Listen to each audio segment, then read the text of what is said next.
लोकसभा निवडणुकीत सोलापुरातून रमेश कदम असणार AIMIMचे उमेदवार।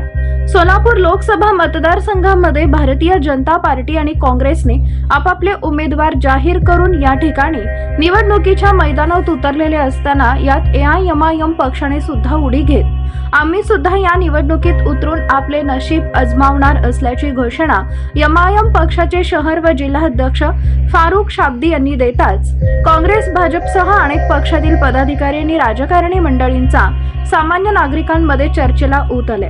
MIM कडून कोण उमेदवार असणार याची चर्चा सध्या होऊ लागली आहे।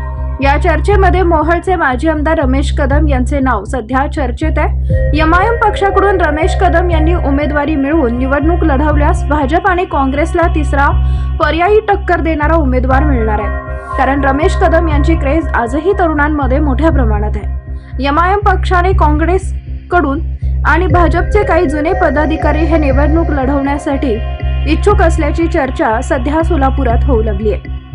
तसेच शिवसेनेचे माजी आमदार आहेत MIMच्या संपर्कात असल्याची बातमी मिळत आहे। MIM पक्षाकडून जर लोकसभेला उमेदवार दिला गेला तर याचा नक्कीच नुकसान काँग्रेसचे आमदार प्रणिती शिंदे यांना होणार आहे।